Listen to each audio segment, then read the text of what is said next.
Parfois, les petites choses sont très importantes. Aujourd'hui, on va essayer de jouer terre à terre. Je vais lire Matthieu chapitre 17, 24 à 27. Lorsqu'ils arrivèrent à Capernaum, ceux qui percevaient les deux lâches mains s'adressaient à Pierre.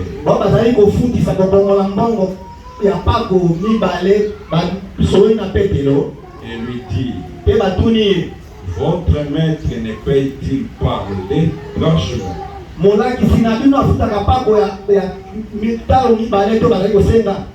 Oui, dit-il. Et quand il fut entré dans la maison, Jésus les prévint et dit, que te semble-t-il, Simon? Les rois de la terre, de qui perçoivent-ils des tribus ou des impôts?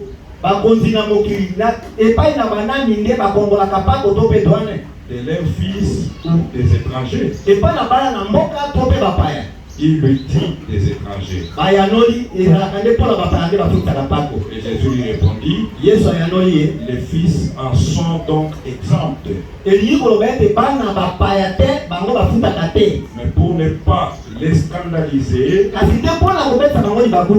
va à la mer, jette la maison et tire les premiers poissons qui viendra.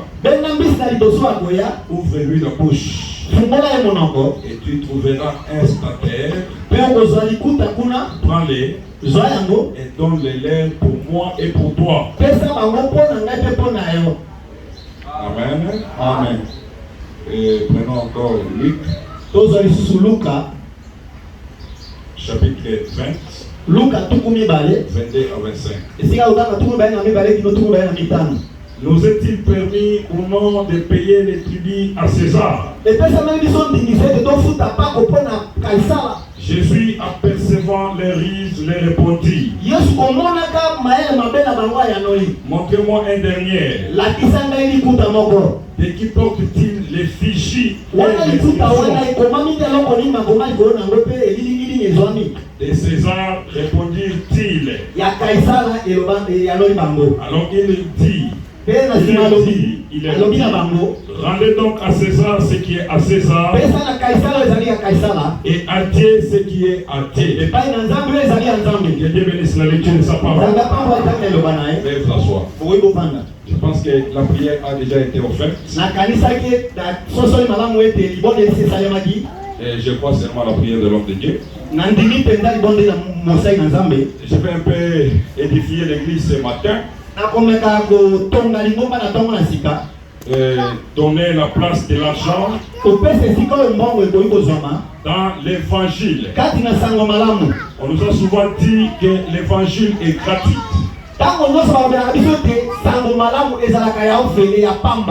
Mais l'évangélisation ne peut jamais être gratuite. Là où nous venons de lire, c'est Jésus, le Dieu incarné. La plénitude de la divinité corporellement était en lui. Il est venu sur la terre, il a raconté aussi les réalités que nous racontons nous. Une fois, on est venu pour qu'il puisse payer les impôts. Une fois, il est venu. Les gens sont venus pour lui demander à payer l'impôt. Comme ils étaient en discussion avec Pierre, Pierre est venu à la maison là où était Jésus. Jésus lui demande de quoi il s'agissait. Et Pierre raconta à Jésus ce qui s'est passé. Jésus lui posa la question. Est-ce que les fils de la maison payent-ils les impôts ou ce sont les étrangers qui en payent? Pierre répondit, dit, ce sont les étrangers. Et Jésus lui répondit, les fils en sont donc exempts.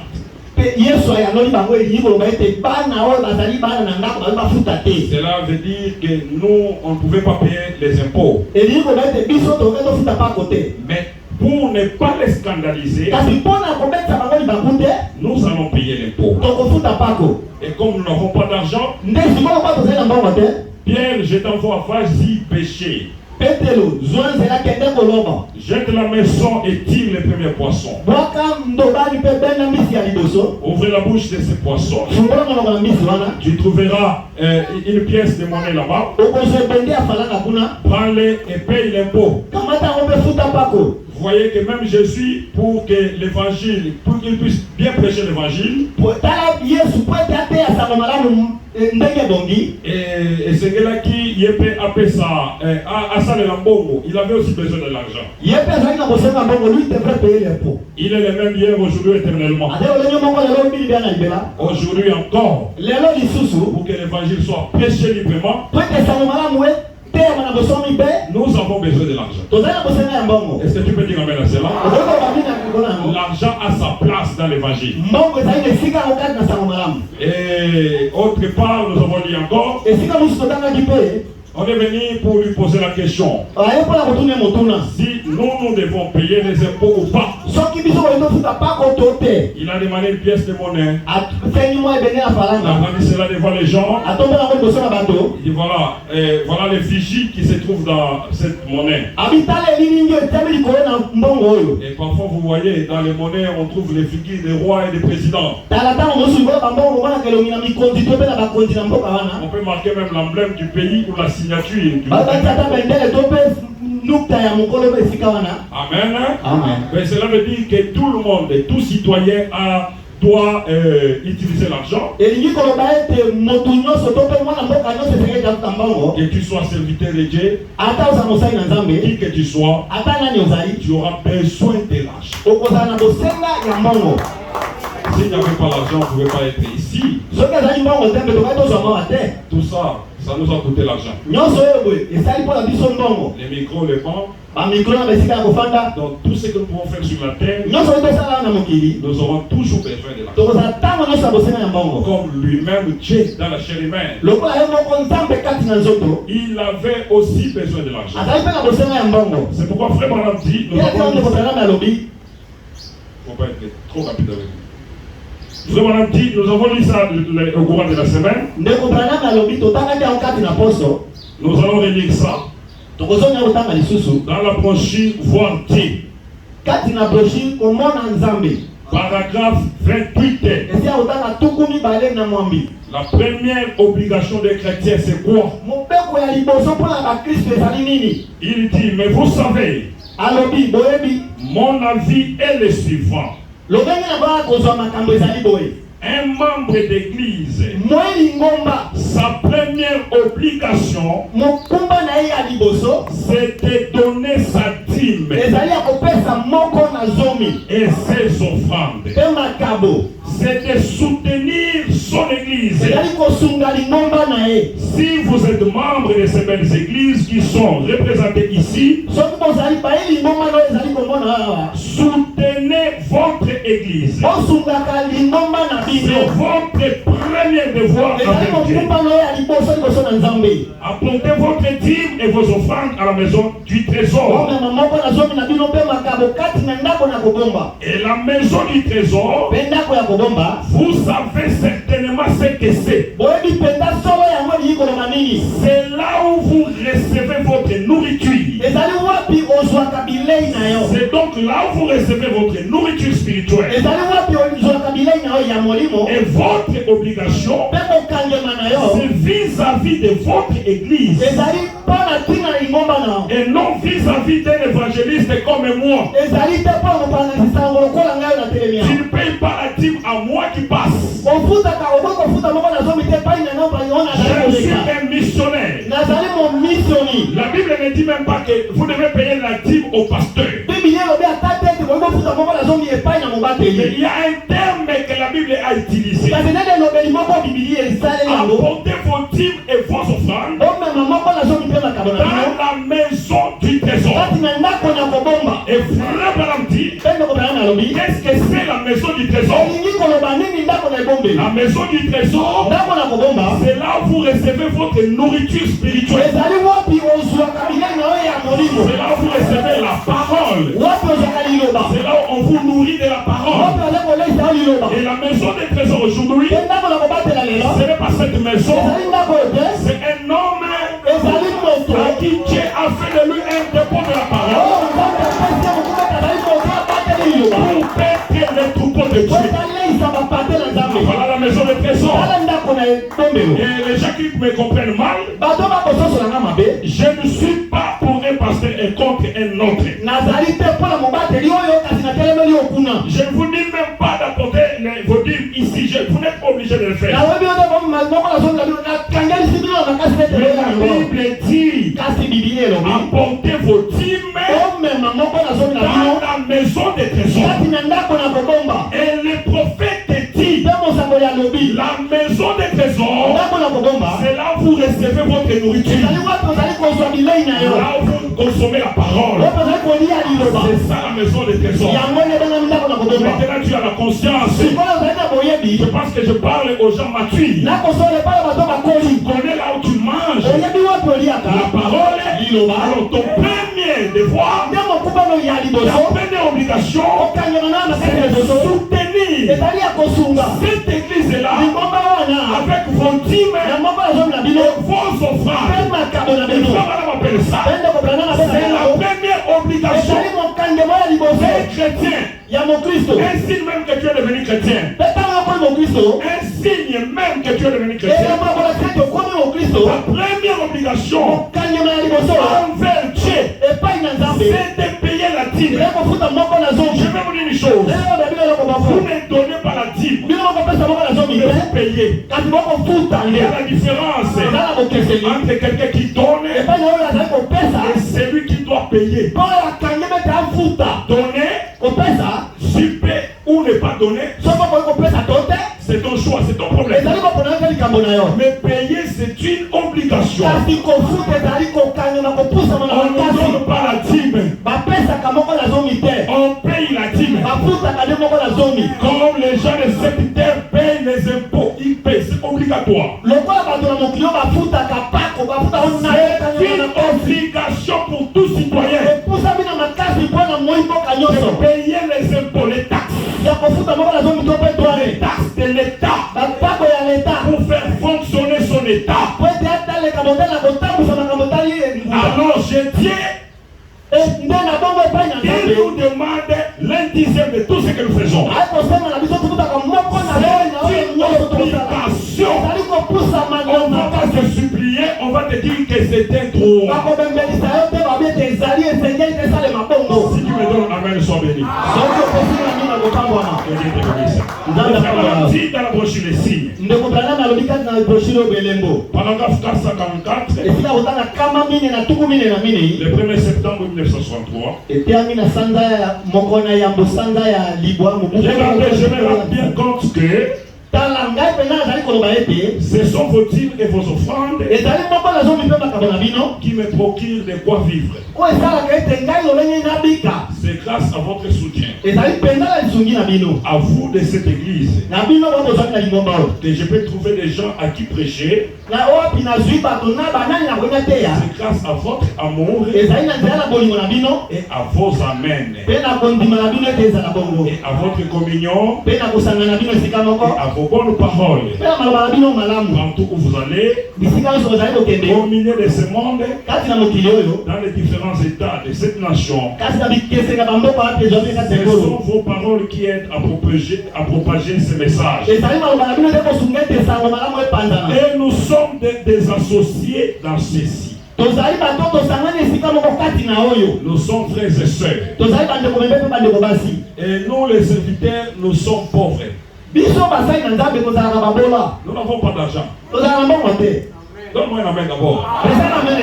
Ouais. Dieu nous a donné peut-être le respect. Et lorsque les gens nous respectent, et nous aussi nous respectons. Et quelqu'un peut penser que tu as beaucoup d'argent. Mais frère Branham dit, nous ne possédons rien, nous. Je pense que Paul aussi en avait dit. Nous ne possédons rien. Et frère Branham dit, nous vivons de vos dîmes et de vos offrandes. C'est la loi de l'Éternel. Et nous ne puissions pas travailler comme vous travaillez. Que nous restons seulement à la chair. Comme les dépôts permanents de Dieu. Pour transmettre la nourriture. Et vous, lorsque vous travaillez, vous puissiez seulement prélever l'un-dixième de vos revenus, afin que nous ayons les moyens de survivre. Et si vous ne payez pas vos dîmes, vous tuez les pasteurs et les gens qui travaillent avec vous. Et ils ne peuvent plus bien travailler. Et la malice de Satan dans ceci, c'est quoi? La malice de Satan dans ceci, c'est quoi? C'est de bloquer, d'endurcir les cœurs des chrétiens. Et de ne pas payer les dîmes. Que le pasteur ne puisse pas voir comment vivre. Parce que le pasteur a des enfants, il a la charge, il doit s'habiller. Parfois il peut tomber malade. On ne sera pas chez vous chaque temps. Je déteste ce démon-là de mal. Je dois attendre mes droits. Et si on ne me paye pas convenablement, le pasteur sera frustré, stressé même. Il sera enfermé là dans la chambre, occupé des problèmes. Il ne sera plus consacré à prêcher la parole. Et là, il ne va pas s'infiltrer dans l'église. Il va bloquer partout. Est-ce que tu peux dire amen à cela? C'est la malice de Satan. L'argent a sa place dans l'évangile. Je pense que tu vas me donner un bon amen. La première obligation, payer vos dîmes. Deuxième obligation des chrétiens, chaque chrétien doit payer son offrande. Dans la Bible, on appelait l'offrande aumône. Les aumônes, tika frère. Toi qui interprètes, tu n'es pas ramasseur des ballons. On appelait ça aumône. Soit les présents. Makabo bakate. Voilà. Les présents, soit l'offrande.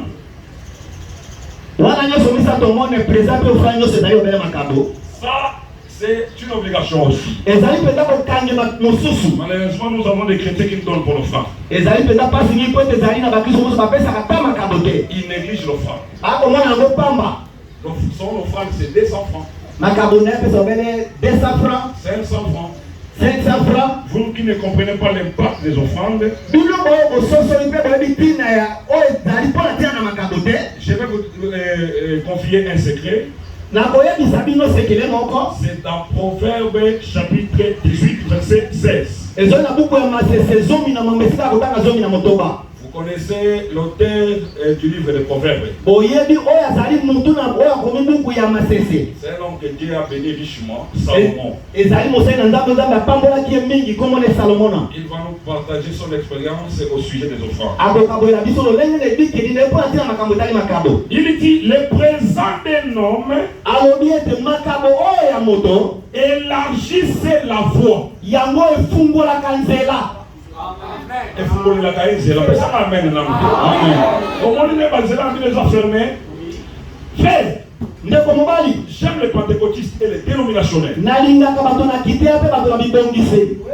Et ont compris l'impact des offrandes. Il peut être bloqué dans une affaire quelconque. Lui-même va se dire, je vais offrir un don.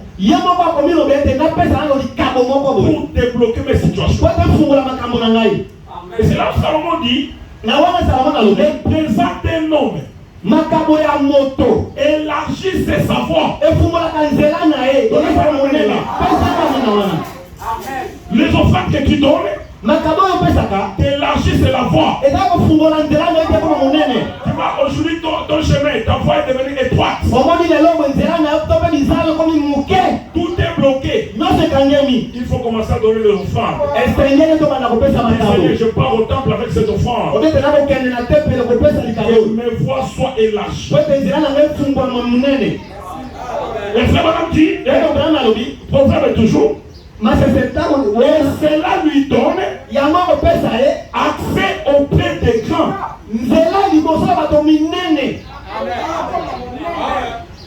Mais il ne faut pas me noter.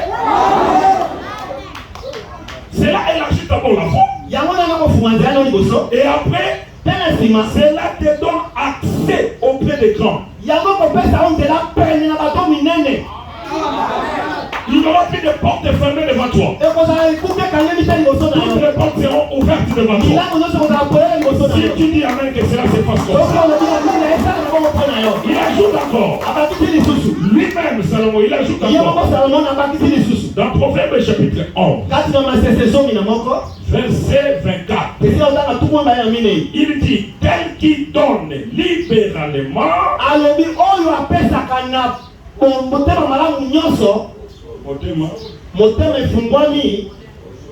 il devient le plus riche. Mais celui qui épargne à l'excès ne fait que s'appauvrir. Pourquoi ça y a? Non, c'est tel qui donne libéralement. Ce n'est pas celui qu'on force. Donnez, bien-aimé, au nom de Jésus. C'est un mauvais esprit. Et dans le ministère, celui qui donne libéralement devient plus riche. Celui qui épargne à l'excès ne fait que s'appauvrir. Souvenez-vous de la parabole que Jésus a donnée. Un homme avec 5 talents. Il a donné à un serviteur et à un autre serviteur et un au troisième serviteur. Il a voyagé. Il est revenu de son voyage des années plus tard. Et ces 3 serviteurs devaient rendre compte. C'est lui qui avait reçu 5, il dit, maître, tu m'as remis 5 talents. Et j'ai travaillé avec ça. J'en ai gagné 5 autres. Prends les 10 talents. Le maître dit, oh, fidèle serviteur. Comme tu as été fidèle dans peu de choses, c'est bon. On te confiera beaucoup. Dans la joie de ton maître. Il y en avait les idées. Il fait avec 4. Entre dans la joie de ton maître. Mais celui qui épargne à l'excès,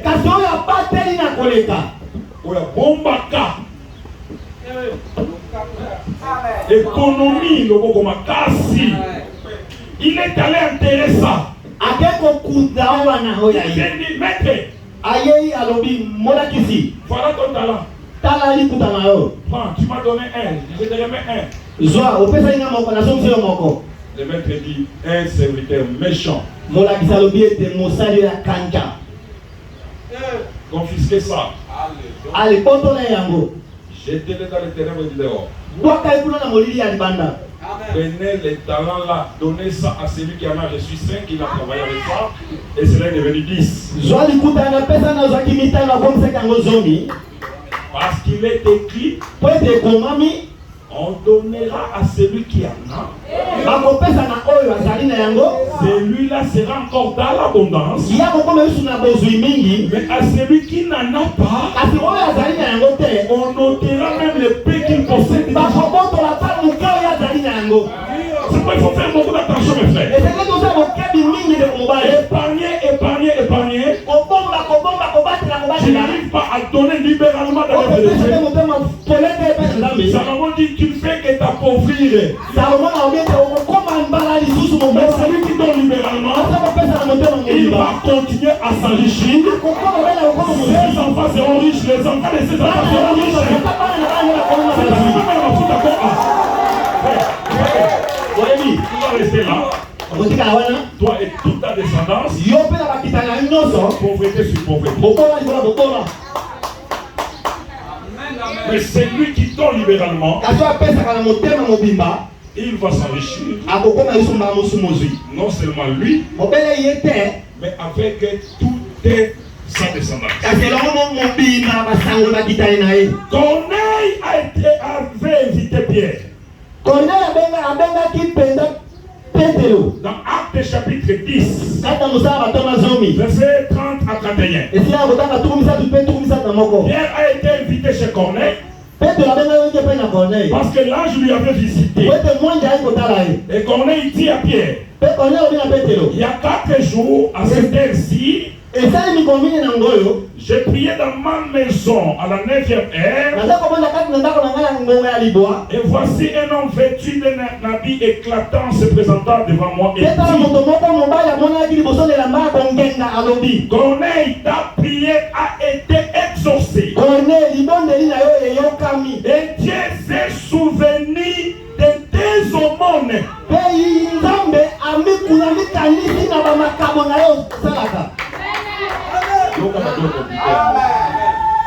Dis ça correctement. C'est simple, Akanisi. Ah, voilà, dans le livre des souvenirs de Dieu, il se souvient toujours de tes aumônes. Mais toi, si tu ne donnes pas, au jour des malheurs, qu'est-ce que tu vas rappeler à Dieu? Celui qui épargne à l'excès, il ne fait que s'appauvrir. C'est l'ange qui apporte ce message. Corneille, ta prière est exaucée. Dieu s'est souvenu de tes aumônes. Oto ya pesa kama kabo mingi zamba kanisa yo na tomo na sika. Beaucoup les aumônes que tu te souviens de toi, c'est alors bizambe akanisa yo abakisela yo. Je dis que tu te souviens de toi et qu'il puisse ajouter. Makabo. Les offrandes et chola kate. Ça ne coule pas. Ça ne meurt pas aussi. Si tu sèmes ça, tu vas récolter ça en abondance. Est-ce que vous croyez à ça? Acte 9, 36 à 39. Il y avait aujourd'hui parmi les disciples une femme nommée Tabitha, ce qui signifie Dorcas. Elle faisait beaucoup de bonnes œuvres et d'aumônes. Que faisait Tabitha Dorcas? Beaucoup de bonnes œuvres et d'aumônes. Vous connaissez l'histoire, elle tomba malade et mourit. Après, toute la ville se sont rassemblés pour appeler Pierre. Et l'ensemble, les gens de la ville ont dit non, cette femme ne peut pas mourir. Nous allons appeler Pierre, il va ressusciter cet homme. Et cela a été fait ainsi. Prenez la plus grande bataille jamais livrée. Paragraphe 4 jusqu'à 9. J'ai lu ça j'ai dit, je pense. C'est une leçon. C'est comme Tabitha Dorcas. La ville s'est souvenue d'elle à cause de ses bienfaits et des aumônes. Et cette histoire que Branham raconte ici, ça parle aussi d'une femme. Suivez ça très correctement. Il y a peut-être 3 nuits ou 2. J'ai reçu un coup de téléphone vers minuit. Et c'était en train de prier pour une femme qui était à l'hôpital. Ils m'ont téléphoné et m'ont demandé de prier. Je ne me souviens plus du nom qu'ils m'ont donné. Il disait que c'était une amie à Madame James Bell. D'autres sœurs ici de l'église, une sœur de couleur. Une femme très loyale. Nous avons dit loyale, c'est quoi? Elle répond à ses devoirs. Chaque fois qu'elle doit faire quelque chose pour le Seigneur, elle le faisait correctement. Elle était honnête, ponctuelle dans ses tâches.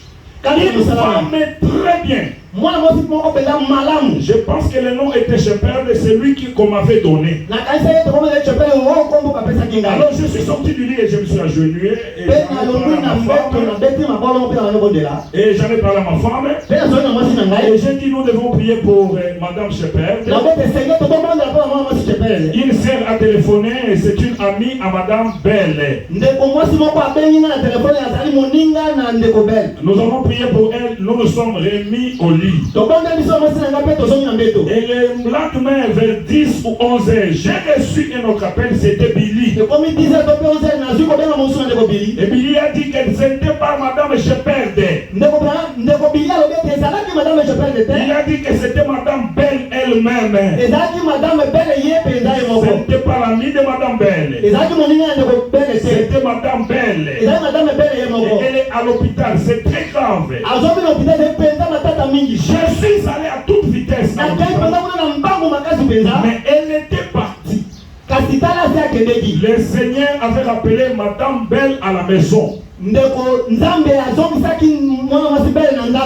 Bell a été fidèle à se rassembler avec nous ici à l'église. Depuis des années, son mari James et moi nous avons travaillé ensemble avec elle. Et d'après ce que j'ai compris, elle a connu une crise aiguë de l'affection de la vésicule biliaire. Son médecin qui connaissait très bien les cas n'était pas en ville à ce moment-là. Un nouveau médecin est venu l'examiner et il a suggéré qu'elle soit opérée d'urgence. Mais elle n'a pas survécu.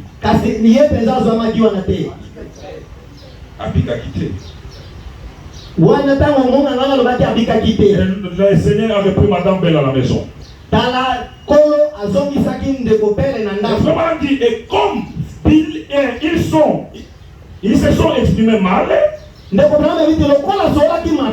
en transmettant cela, j'ai pensé que c'était Madame Shepherd. Je ne connaissais pas Madame Shepherd. La dame est peut-être ici ce matin. Et peut-être que je la connaîtrais si je voyais son visage. Mais on disait que c'était Madame Shepherd. Et si tout s'est passé comme ça s'est passé là, et si j'avais su que c'était Madame Bell qui était dans cet état-là, je serais probablement allé là-bas et j'aurais tout de suite intercédé pour elle.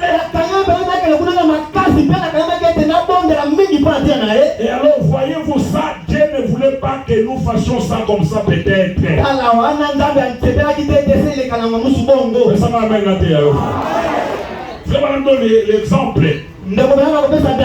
Il était un jour dans sa maison, 23h24 comme ça. Il reçoit un coup de téléphone. Vraiment, il y a l'un de tes brebis qui est gravement malade. Elle s'appelle comment? Oh, c'est Madame Shepherd. Madame Shepherd. Madame Shepard, l'ami de Madame Belle. moninga ya ndeko mwasi Belle. Frère Branham ne connaissait pas Madame Shepard. Ndeko Branham ayeba kite o mwana mwasi Belle Shepard. Il y a aussi ce matin de Madame Shepard à l'église ici. Et ça me parle de Madame Shepard awa na losambo sikoyo. Que le pasteur ne connaît pas. Oh mon bête ya ebiete. Mais elle fréquente l'église. Kasi ayaka ni na losambo. Elle ne se fait pas remarquer. Amim la kisakate. Laisse-moi te dire ceci. Tikalo belo ngoyo. Comment le pasteur Zao? Vous voyez comme le pasteur dit. Ce comme ça les fonds de moi yeba akoyebo. Si tu ne fais pas de fois, il faut qu'il te sache qu'il te sera pas. Il faut que tu sois remarquable à l'église. C'est Royale. C'est comme ça que le pasteur te connaîtra.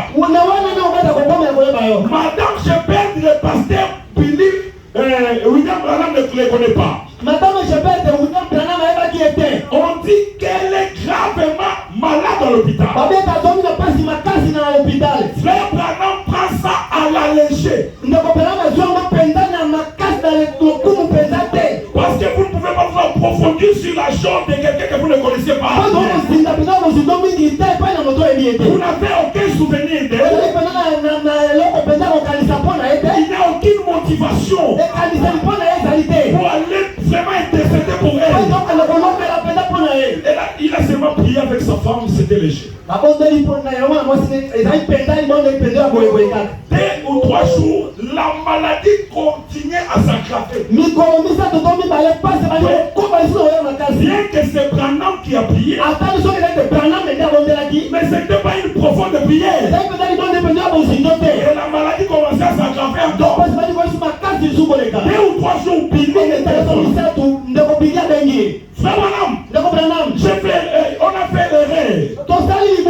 La personne qui était malade à l'hôpital, ce n'était pas Madame Shepard. C'était Madame Belle elle-même. Frère, tu sais qui? Madame Belle. Il prend la voiture à toute vitesse à l'hôpital. Pourquoi? Parce qu'il a entendu que c'était Madame Belle. Est-ce que vous comprenez cela? Parce que Branham a entendu que c'était Madame Belle. Il est allé en vitesse. Il dit non. Si c'est Madame Belle, moi-même je vais m'y rendre. C'est là où vous condamnez le pasteur.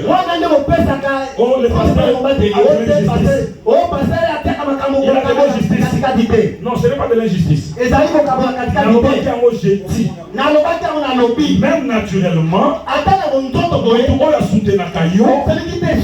a l'obligation de respecter et d'honorer cet homme-là. Il est dans le besoin. Nous avons de Madame Belle ici à l'église. Pour l'âme qui est belé, va souvenir belé, tu vas la vie, tu vas passer dans Zambé. Un jour, tu seras dans l'état critique. Nous prierons pour toi. Amen. Non. Même le pasteur peut même appeler le pasteur. Nous avons une sœur malade ici. Lui prie. Les missionnaires prient. Les frères prient. Dieu va exaucer la prière. Donnez-moi une voix pleine. Les frères vont venir en vitesse. Entrez dans la chambre. Oh, Belle dans l'état critique. Madame Belle a donné un dernier mot pour matata. On va imposer la main. Madame Belle a cassé. Madame Belle est morte. Les frères vont venir dire à l'église. Oh, si cela s'est passé comme ça, c'est parce que le message a été mal transmis. Au lieu de me dire que c'était Madame Belle qui était dans cet état-là, on a dit que c'était Madame Shepard. Madame Shepard, c'est une sœur à l'église. Mais je ne la connais pas.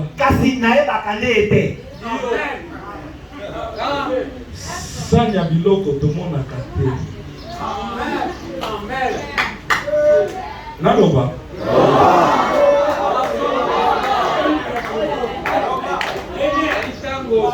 Il y a des madames Shepard ici. Et il y a aussi des madames belles ici. Et des messieurs belles. Pour la monnaie qui est pelée. Amen. Tu vois? Et vraiment dit, si je savais que c'était madame belle, je serais moi-même parti intercéder pour elle. Intercéder, c'est plus fort que prier. Intercéder, c'est quoi? C'est jeter à la brèche entre Dieu et l'homme. Si tu Seigneur, ça ne se fera pas comme ça. Cela change même la décision de Dieu. Je crois que Branham a la capacité de changer même la décision de Dieu. Comme Moïse devant le peuple, Dieu dit je vais tuer Israël. Moïse dit tu ne vas pas tuer. Dieu dit je vais tuer. Moïse dit tu ne vas pas tuer. Seigneur, si tu veux tuer le peuple, efface d'abord mon nom dans ton livre de vie. Cela a changé la décision de Dieu. Et frère Branham, c'est un homme que Dieu écoute mieux à cette heure. Il est arrivé un moment où Branham écoutait les prières des saints. Branham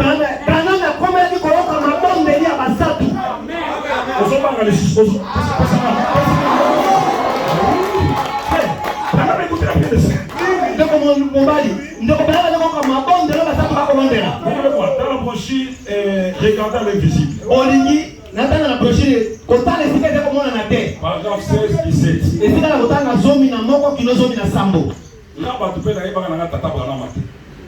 Natangi yango nde nazolobela bino. Nyonso banga nini elobonga natangi naloba. Il vient à l'église, il dit lorsque vous priez dans vos maisons, cela a des effets sur moi. Cela me dérange. Cela me donne l'insomnie.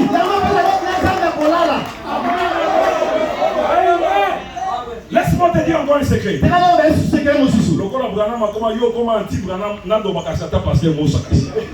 À l'église locale. Parce qu'il y a des anti-Branham ici. Mais là, parce que c'est la parole de Dieu.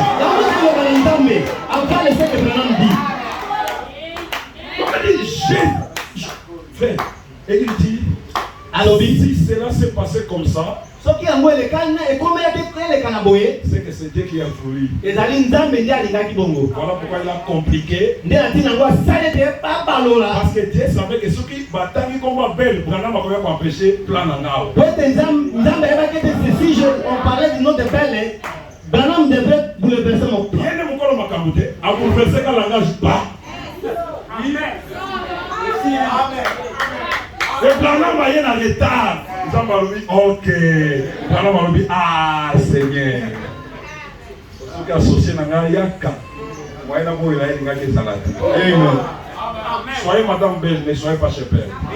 Zala madame belle, madame Shepard de thé. Si on a répété, Zala madame belle, ou Zala madame Shepard de thé. Zala tabita Dorcas. Zala kota malam. Zala kopambo la yo. Continuons encore. Nous sommes toujours dans les aumônes et les offrandes. Cela te fera asseoir avec les grands. Cela va élargir tes voies. Mais épargner à l'excès, ça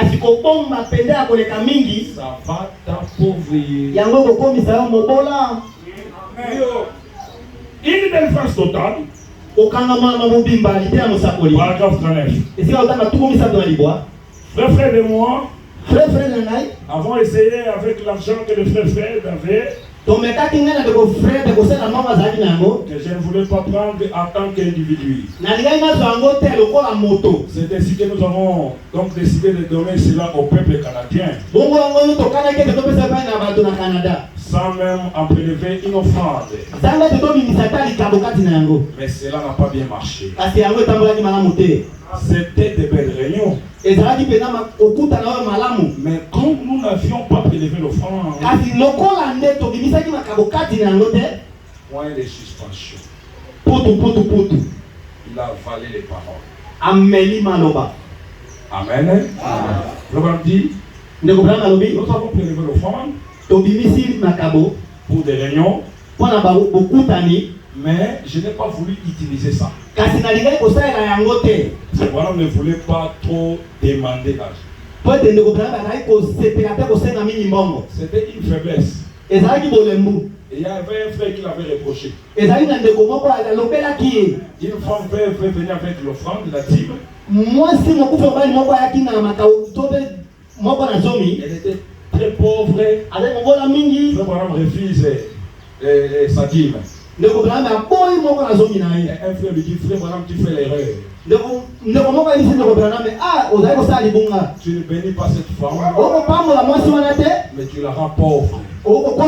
C'est en donnant qu'on devient riche. Et frère Branham a modifié sa façon de faire les choses. Ici, il refuse l'offrande. Il va organiser la réunion. Ça a échoué. Vraiment dit pourquoi? Parce qu'on a prélevé l'offrande. Mais point de suspension.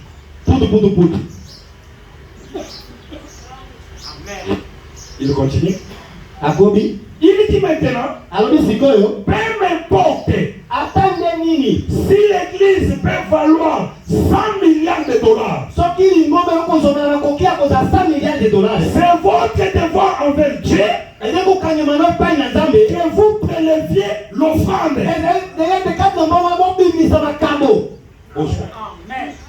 Amen. Amen. Même si nous avons 100 milliards de dollars.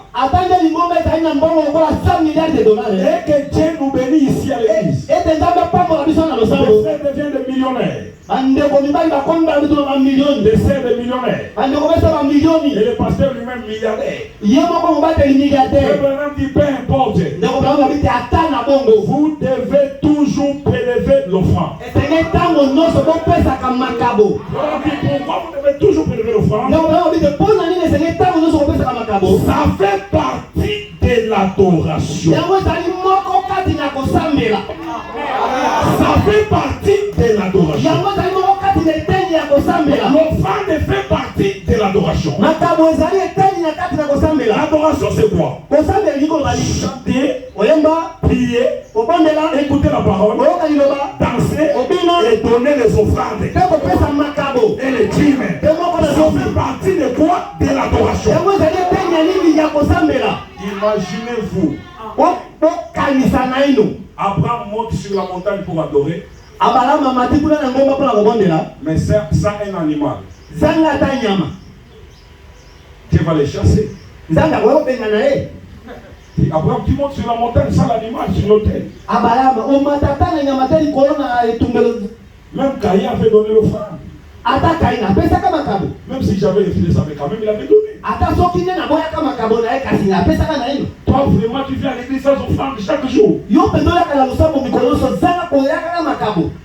Ça fait partie de l'adoration. Même si nous avons 100 milliards de dollars, c'est votre obligation de payer les offrandes parce que ça fait partie de l'adoration. Là nous sommes d'accord, n'est-ce pas? Voilà, ça c'est la troisième obligation. Après quatrième obligation, il faut soutenir l'œuvre missionnaire.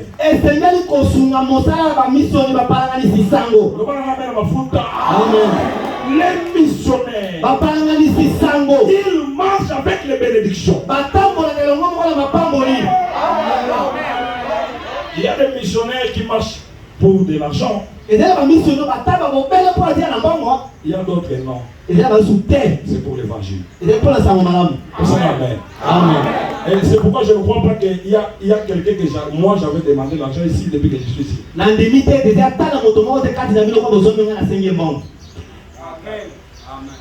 Et je ne connais pas vos maisons. Je vous vois seulement.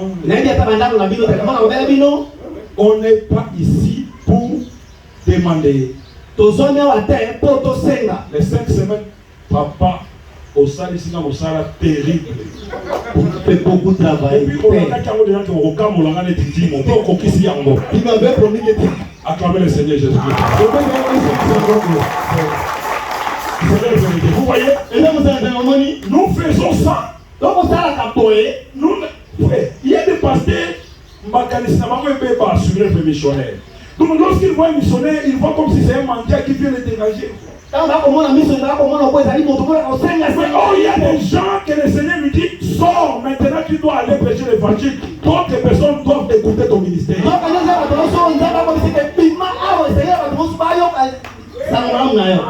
Je vais vous dire une chose, vrai. Je ne connaissais même pas le nom du Vatican. Je ne connaissais même pas les chemins.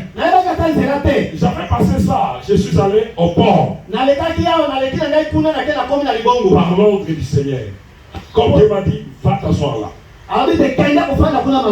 C'est alors que le pasteur Kofer va venir me prendre pour me dire qu'il y a un travail à faire quelque part.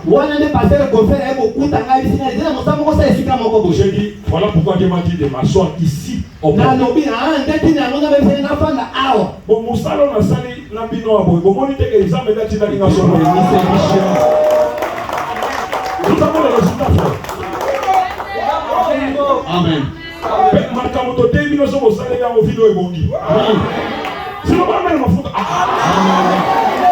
comme ça. Tu vois, et moi lorsque je voyais ça, comment nous avons évolué jusqu'à ce jour. Moi j'ai dit que c'est Dieu qui a voulu que je sois là. Donc il faut soutenir les missionnaires.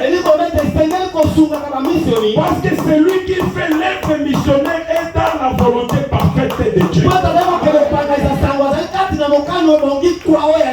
Romains chapitre 4 verset 4. Oh, à celui qui fait une œuvre, le salaire est imputé. Non comme une grâce, mais comme une chose due.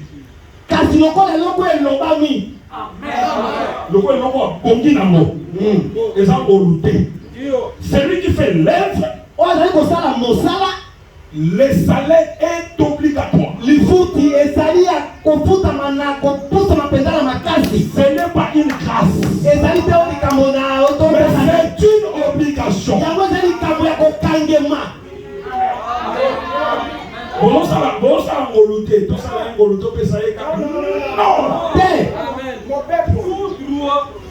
Zacharie chapitre 11 verset 12. Bato baleki makomi la spiritualité. Ngana to tanga makomi.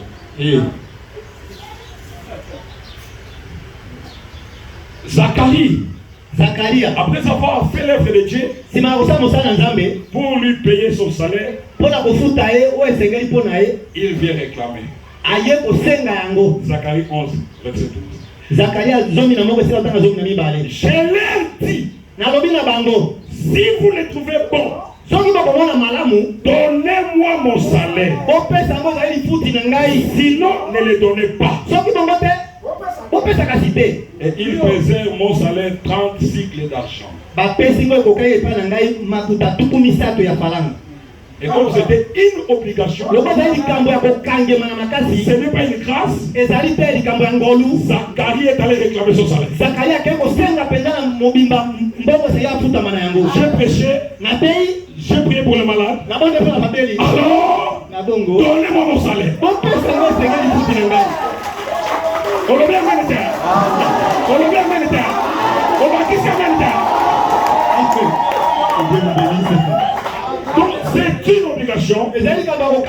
Voilà pourquoi Jacques dit dans Jacques 5, verset 4, il dit, voici les salaires des ouvriers qui ont moissonné vos champs et dont vous les avez frustrés. Crie. Et les cris des moissonneurs sont parvenus jusqu'aux oreilles du Seigneur des armées.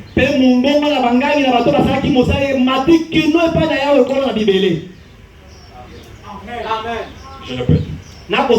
Voici les salaires des ouvriers qui ont moissonné vos champs et dont vous les avez frustrés. Crie des organes. Crie. Et les cris des moissonneurs sont parvenus jusqu'aux oreilles du Seigneur des armées.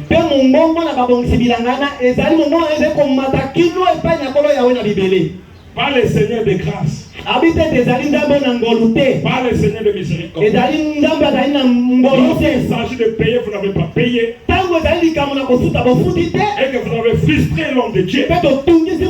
Les moissonneurs, la Bible dit, les Seigneurs des armées. Les Seigneurs des armées. Lorsqu'on parle du Seigneur des armées, c'est-à-dire la vengeance. Il va descendre avec son main pour venger. Je ne parle pas pour moi. C'est la parole pour tout le missionnaire. Le thème c'est quoi? La place de l'argent dans l'évangile. Et lorsqu'on dit ça, c'est sans tabou, frère.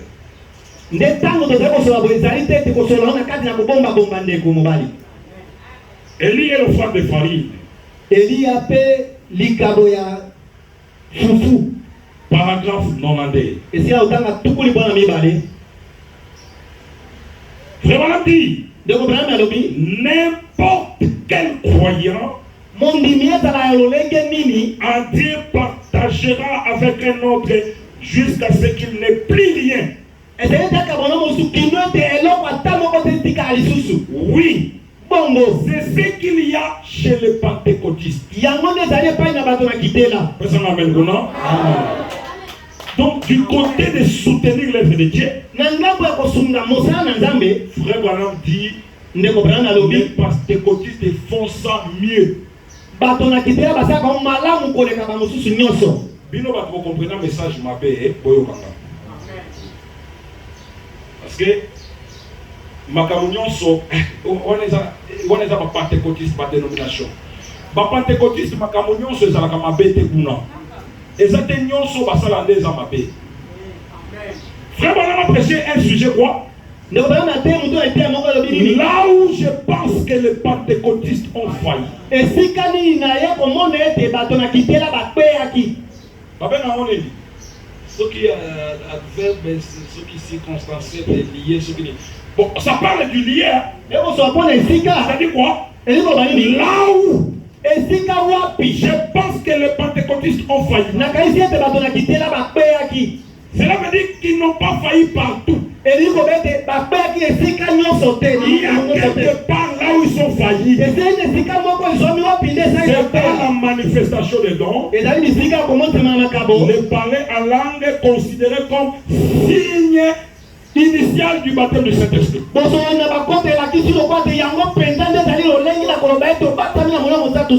où ils sont faillis. Mais pour soutenir l'œuvre de Dieu, Frère Branham va témoigner ça ici. Donc comme Branham témoigne ça, pour soutenir l'œuvre de Dieu, on peut prendre les pentecôtistes comme des modèles. Je n'ai pas dit que c'est pas quoi. Ah, vous savez comment ils soutiennent. Hein? Ok. Allons-y. C'est ce qu'il y a chez les pentecôtistes. Ils vont jusqu'à donner leur propre chemise pour la cause. C'est juste. C'est la vérité. C'est remarquable. C'est là l'une des choses les plus extraordinaires.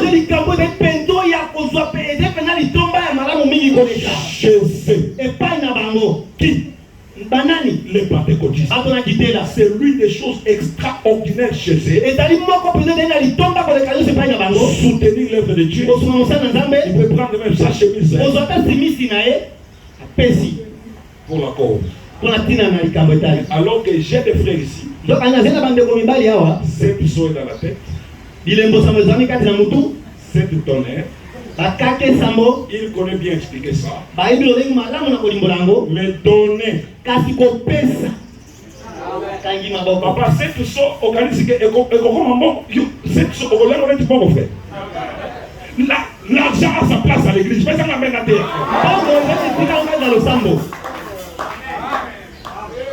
Mais si on a une agenda, on a un moto, mais l'argent a sa place. Arrêtez, vous exagérez, vous les donnez message.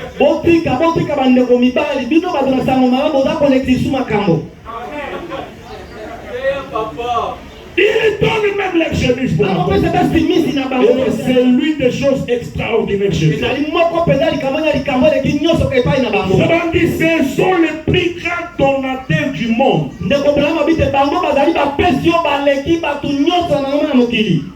Car ils savent qu'ils amassent leurs trésors dans les cieux. Parce qu'ils iront là-haut l'un de ces jours.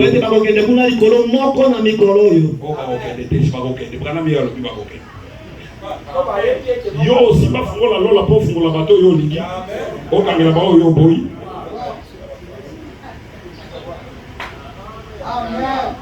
Ba so pesa. Parce qu'ils savent qu'ils amassent les trésors là-haut. J'aimerais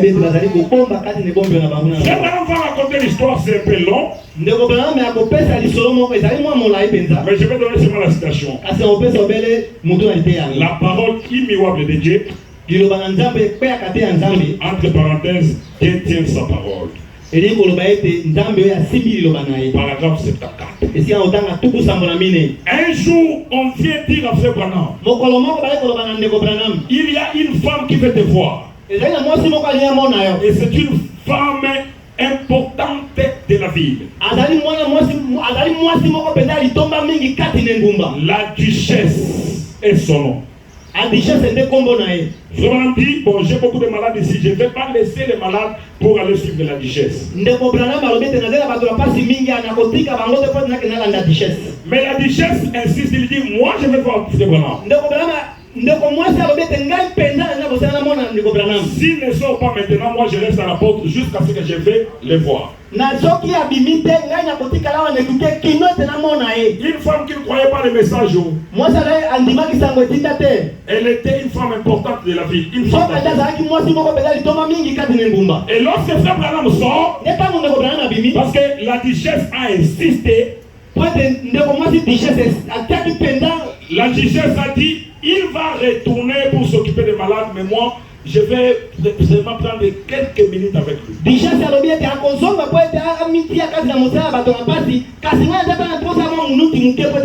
lorsque Frère Branham dit, la duchesse prend dans sa main un colis de bijoux qui peut soutenir même 50 voyages missionnaires à l'étranger. Il donne à Frère Branham. Des bijoux qui avaient la valeur Yambongo Oyo, Branham a soutenir un voyage missionnaire, 50 voyages missionnaires dans le monde.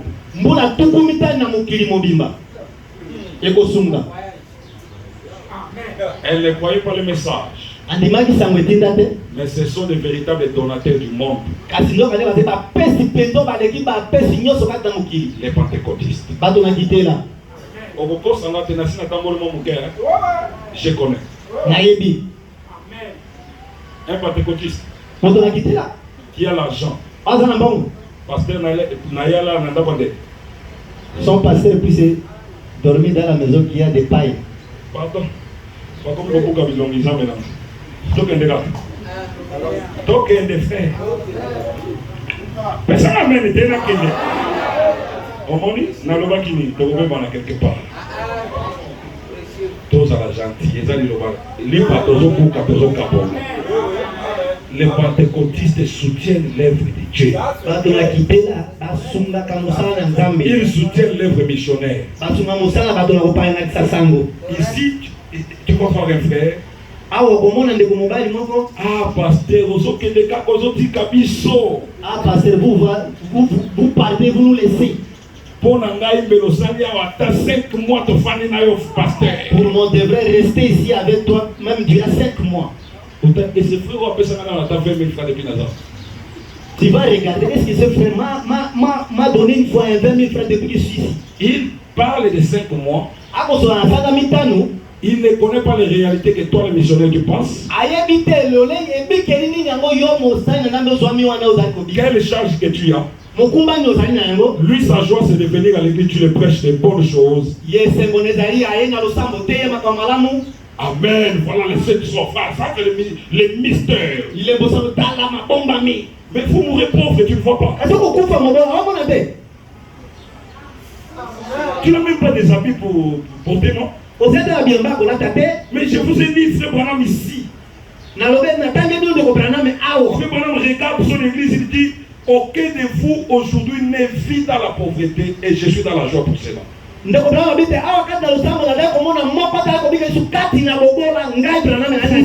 vous portez des vêtements qui sont propres. Vous avez des comptes bancaires.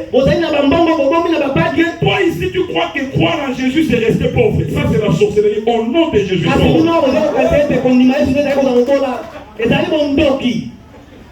Prends le message. Les églises du message sont bénies. Nous avons des millionnaires dans ces messages. Dieu vous donne des millions de dollars en nom de Jésus. Mais lorsque nous avons des gens qui sont bénis, nous n'avons pas souffert. Fais ça, amen. Pour citer avec l'être missionnaire, la parole parlait la semence originelle. Je vais aller vite parce que je vais citer au 4e point.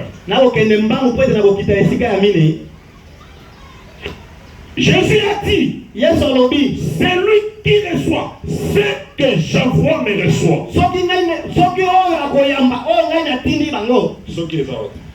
Celui qui reçoit ce que j'envoie me reçoit. Ce que lui envoie et ceux qui me reçoivent reçoivent celui qui m'a envoyé. J'aurais aimé connaître le temps de s'attarder là-dessus. Vous pouvez seulement servir Dieu. Vous pouvez seulement servir Dieu, mes bien-aimés, dans la mesure où vous le faites, où vous croyez les serviteurs que Dieu envoie. Vous pouvez seulement servir Dieu sur terre. Vous voyez, dans la mesure où les serviteurs de Dieu qui ont été envoyés sur terre, vous interprétez la parole par l'inspiration divine. Les croyez-vous cela?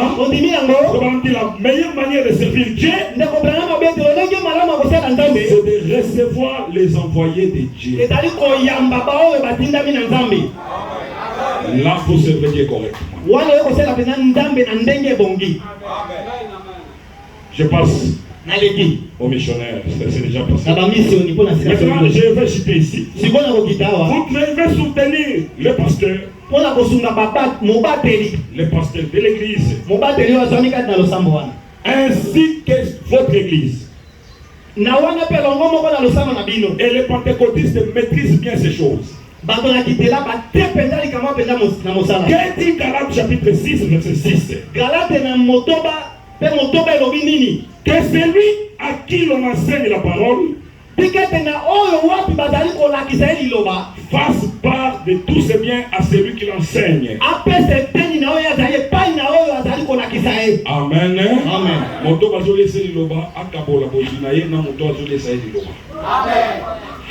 C'est la Bible dit amen. Biblia. Amina. Tu ne peux pas être riche. Mais ton pasteur est dans la pauvreté. Écoutez. Dieu, frère, moi qui vous dis, j'ai déjà fait toutes sortes de travail que l'on peut faire. Mais moi j'échoue toujours. Diamant, or, vous envoyez les gens. Même si tout le monde reçoit, mais toi tu échoues. J'ai fait même l'échange, j'ai semé les lits, 4 hectares, pour récolter des sacs seulement de riz. Et je suis dans les plairies. Na kiti si libulu ya or ba kitanase bazu ya sable te na ba sable ya or bazu te mais dépense wana nyos qu'est-ce qu'il va faire? Vous voyez? Maintenant sikoyo Dieu pour nous bénir. D'ailleurs il vient un jour, je parle à Kisangani dans une église, j'adore. Il me dit voilà, c'est moi l'Éternel, c'est Dieu qui parle à la vase. Ngane na kangi makamno nyos azolo ba ka tete na osepela so na kangi makamno nyos donc ndenge ozawana si metumbelo kande ko pambo zambe si metumbelo maintenant si metumbelo c'est quoi derrière la chaise c'est quoi les offrandes makabo soko ka tete loko ba lobe bi manofrande et bi makat ba bien aimé bino ba ko travailler na pasteur et loko ta ka offrande te je suis pasteur na takamba ba église j'ai des églises saines. L'offrande n'a rien. Amen. Parfois, tu penses au pasteur à ça par jour, offrande de Kokabongo. Amen. Tu penses que derrière la chair, c'est quoi? Nzambe akotombola ka baptême mi balé ou bien frère moko na kati église pasteur pe apambo misi ma. Muto pambo na kasi pa ya moto. Mais c'est pas mal de foutre. Mais bien aimé, yo, aux années nini.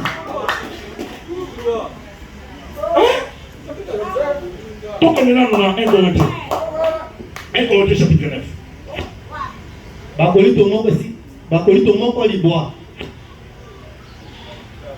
Verset 11.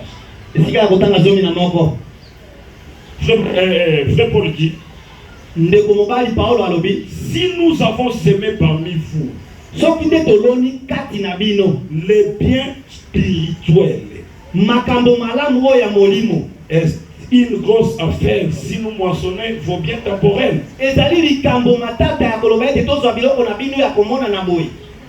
Amen. Amen. Si nous semons parmi vous les biens spirituels.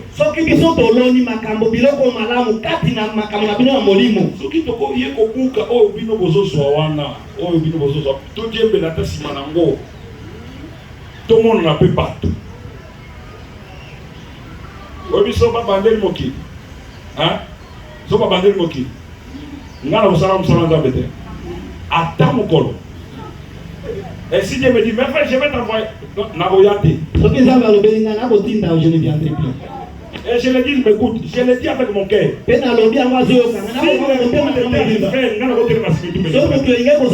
je ne me tiendrai pas derrière la chaise. Mais vous savez, lorsqu'il vient, il fait comment? Moïse, je t'envoie dans un pays qui coule le lait et le miel. Mais à Bombéni, Moïse, que désert, il y a 40 ans, et Zali avant comme on a beaucoup encore. Moïse désert, c'est comme ça que Dieu te promet des choses comme moi là. Oh. Prophétie, mais à l'intérieur, les hommes de Dieu souffrent. Il y a des chocs et des blessures terribles. Tu peux voir l'argent comme ça, mais tu ne manges pas ça. Je vous dis des choses avec mon cœur. Ce sont des choses vraies. Ce n'est pas une grosse affaire si nous moissonnons vos biens. Et Paul dit, si d'autres jouissent de ces droits sur vous, n'est-ce pas plutôt à nous d'en jouir? Et ça,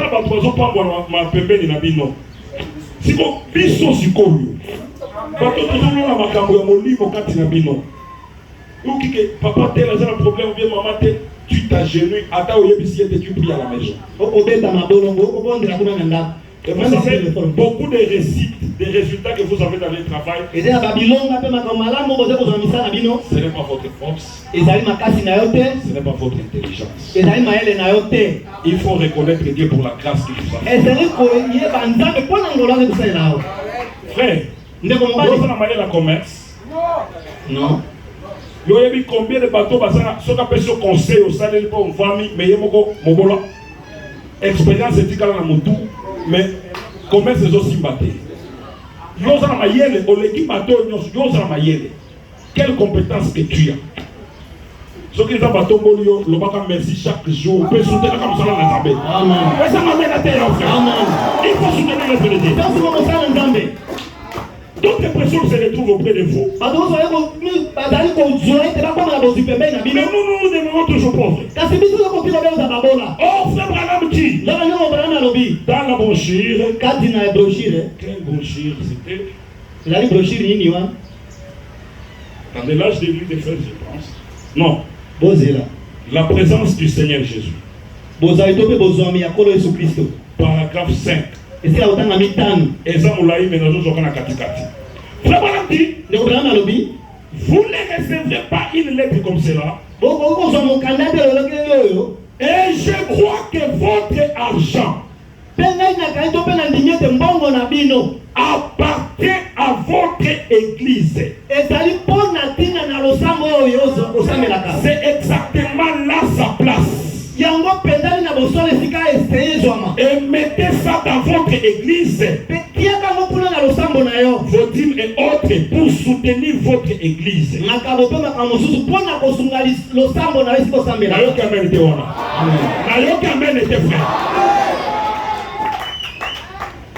Oh, frère Branham dit, frère Paul, pardon, est-ce que Bissot, donc on se se retrouver et comme un problème, oh, Branham Azoloba, votre argent, c'est pour votre église. Et frère Branham dit, chaque personne qui a reçu la bénédiction de la part de Dieu, il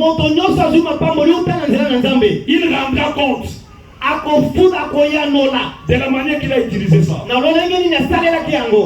Parce que nous sommes des gérants. Et j'ai suivi une intervention d'un pasteur. C'était un pentecôtiste, mais j'ai aimé.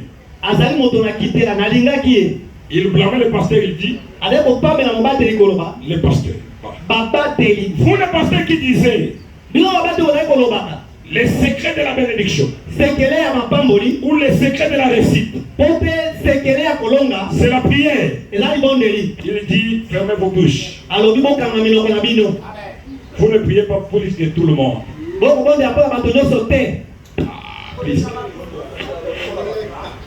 ne priez pas plus que tout le monde. Parce qu'il y a des gens qui sont sur les montagnes maintenant. Toi qui n'as jamais gêné 7 jours, mais il y a des gens qui gênent 14 jours. 21 jours. Mais il n'est pas bien. Vous les gens qui disaient c'est la sanctification. Il y a des pasteurs qui sont au village là-bas. Sanctifié, saint, je ne sais pas. Mais kasi dans la pauvreté. kati na bobola. Il y a des gens qui sont intelligents dans la rue. Cherchant le boulot. Si Dieu te bénit, ne dis pas c'est ma force. Ne dis pas c'est mon intelligence. Ne dis pas c'est ma compétence. C'est la grâce imméritée de Dieu.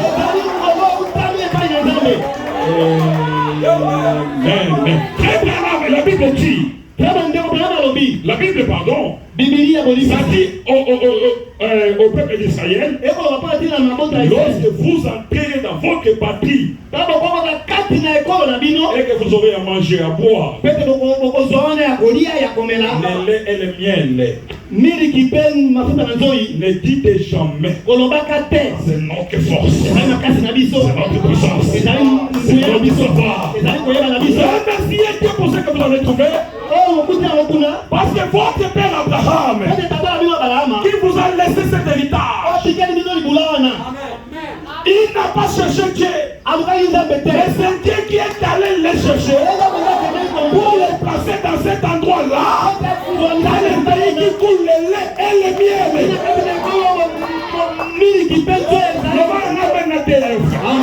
Et c'est pourquoi Dieu dit à Zorobabel,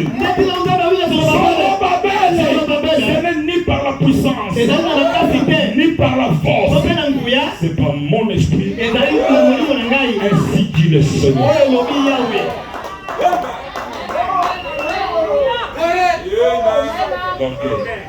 Lolendo.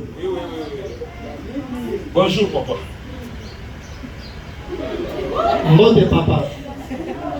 Bon ami. Pourquoi? Bâtir mon compte sur la carrière. Il y a un tel akabato baso sala soki. Sous courant, soki ni nyamona évite. Pas comme on l'a dit. Et là il devient méchant. Wana bomi kanda. Bino va faire besoin de responsabilité. Tu vois ton frère dans le Seigneur. Tu le traites comme une autre personne. Frère, j'ai un homme qui a dit, il était contre l'orgueil. Il dit, qu'est-ce qui peut me pousser à être orgueilleux? Parce que lorsque je suis venu sur cette terre, je marchais dans les bras des gens. Je ne pouvais rien faire, il faut que je sois dans les bras des gens. Lorsque je retourne sur cette terre, je serai dans les mains des gens. Comme on me lavait lorsque je suis venu dans le monde, c'est comme ça qu'on va me laver lorsque je retournerai. Ce sont les gens qui me comptent. Laisse l'orgueil, frère, laisse l'orgueil. Aimez nos frères et nos sœurs. Ils nous ont appris devant notre Dieu le sang de Jésus. Ça va un jour, j'étais dans les voyages. J'étais seul sur ma moto. Et j'étais tellement vitesse. J'avais quitté Nyanya, je pense que c'était à 12 heures. Je me disais, il faut qu'aujourd'hui je dors seulement à Kisangani. J'étais à vitesse. Je ne sais pas comment cela est arrivé, j'ai fait l'accident. J'ai perdu la connaissance. Moto est continue à la vitesse. Nassé à Yazan. Et que tout à l'heure. Moto Mokazaki Namboka Yuki. Il appelle des gens du village, les Bali, Babali. Ils sont venus. Mais qui sont accident. Et moi je suis là, j'ai perdu la connaissance. Et ils sont entrés là-bas. Ils m'ont trouvé là. Panzani. Na liboso les Panzani, maintenant n'a pas de connaissance. Basula, basu moto babimisi. Passé 20 km encore pour trouver l'hôpital. batiki na l'hôpital.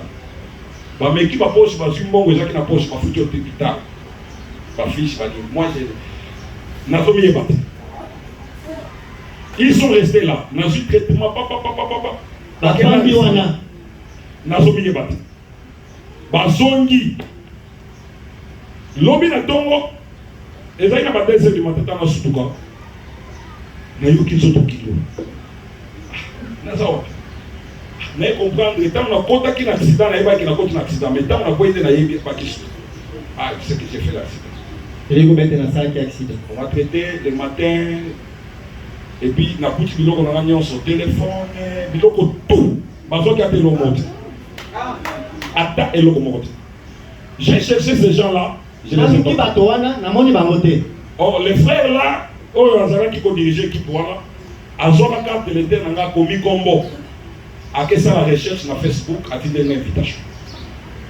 Na une invitation, na yeba ati muto sola na dit aye ko expliquer l'événement on a dit les gars message na WhatsApp les gens. Mais la personne là le voir comme ça, moto wana kotaka eboye, il n'a pas mon niveau. Akomeli lolengi na isikanga na zalité. Il n'a pas ma statue. Hein? Lolengi na nga konga be akomeli amote. Voyez? Mais néanmoins, kasi atande na bongo. Un humain, moto, il ne peut pas être négligé parce que ce n'est pas ton argent qui viendra te secourir lorsque tu as des problèmes.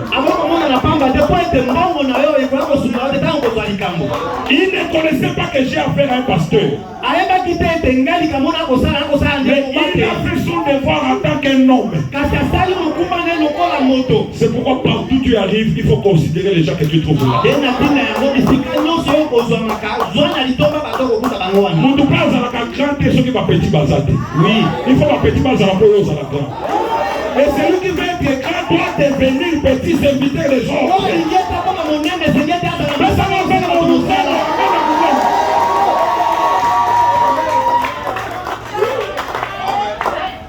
Je vais terminer un peu. Bientôt je vais terminer. Vous savez, l'orgueil. Je lisais quelque part. Je lisais quelque part. Cet endroit-là, c'est un conte japonais. Un conte, l'Isapo. Amen. On nous raconte l'histoire d'un homme.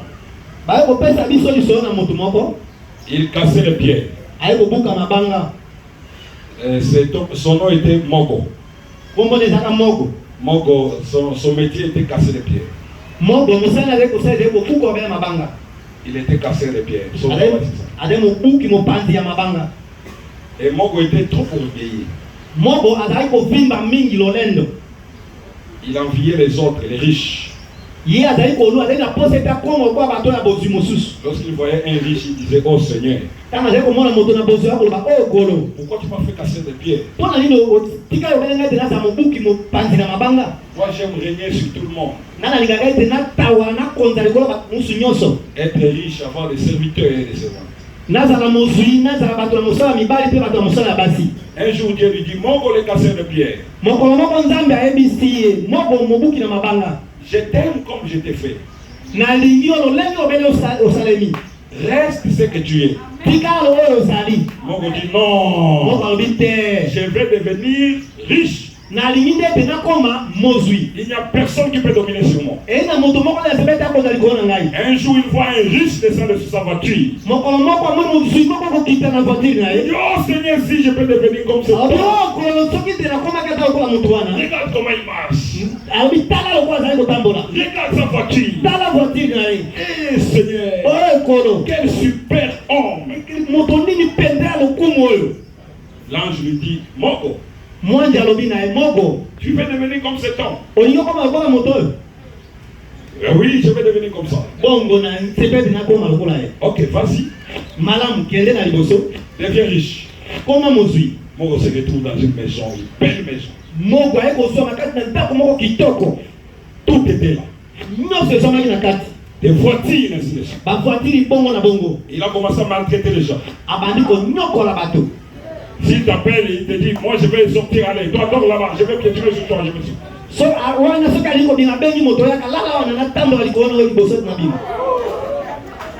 Moi je vais régner sur tout sur la terre, c'est moi. Et un jour, pendant qu'il était dans sa maison, était climatisé, la voiture climatisée et tout. Il faisait tellement chaud. Et Mongo se demande, oh, les riches aussi souffrent comme ça du chaleur. Moi je ne veux pas que quelque chose puisse régner sur moi. Il regarde le soleil. Il sait que le soleil est le patron même des patrons. Oh Seigneur, pourquoi tu ne m'as pas fait soleil? Et l'ange dit, Mongo le casseur de pierre, toi tu vas devenir soleil. Oui Seigneur, oui. Moi il faut que je devienne soleil. Je vais chapeauter même sur le patron. Ok.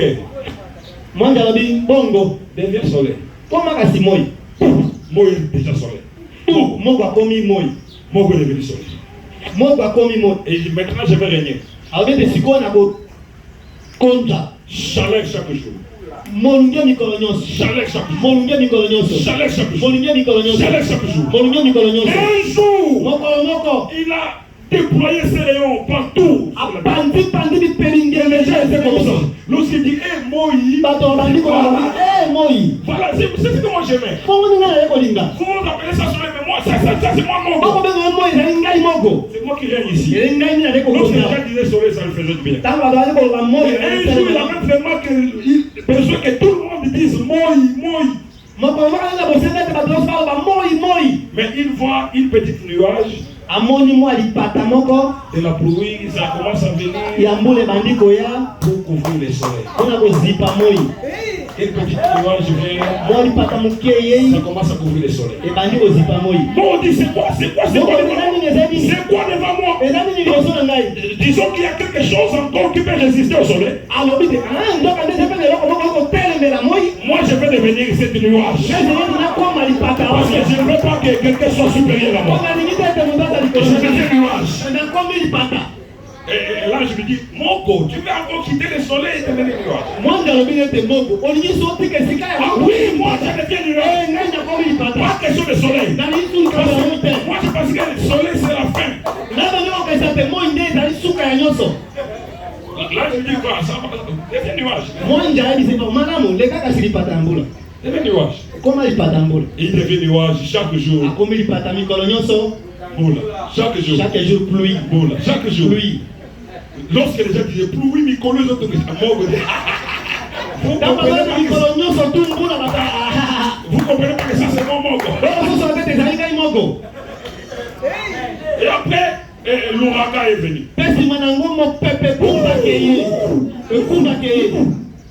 Mongo dit, ça c'est quoi? Il y a quelque chose aussi qui peut résister au nuage, pardon. Ma pata. Moi je vais devenir l'ouragan. Jusqu'à ce que c'est moi qui régnerai sur la terre. Je ne sais pas seul sur la terre. Il est devenu ouragan. Faire sauter des maisons des gens. Faire tomber les branches. Mongo est devenu ouragan. Mongo a commis mon peuple à Poma. Au fait, il a mis le bien, Mongo a dit ouragan. Et parce que quand on va penser ouragan, Mongo le maintenant c'est moi l'ouragan. Il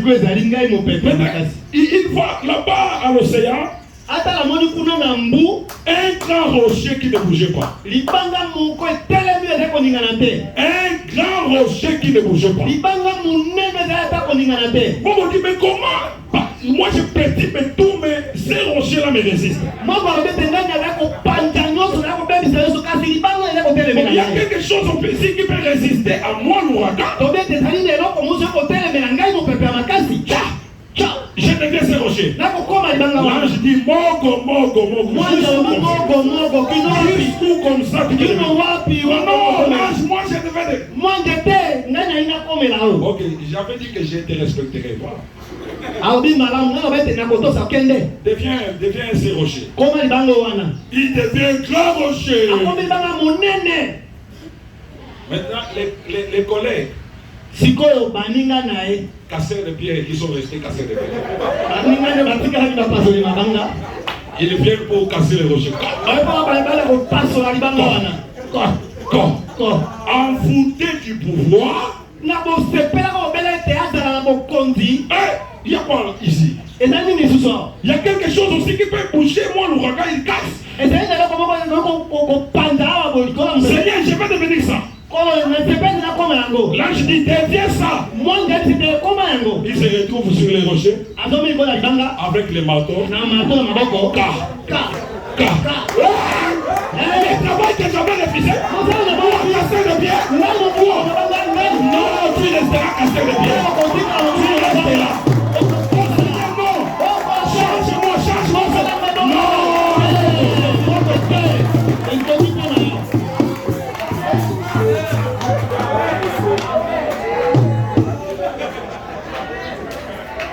Non, moi, Seigneur, non, moi, pas moi, retourner encore dans ce travail. Moi qui est devenu jusqu'à sonner. Dieu dit, c'est ce que tu m'as resté. Et moi, je vais rester comme ça. Je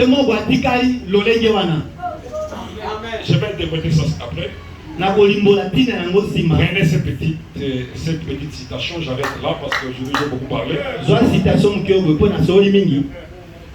Question-réponse du 28 juin 1959.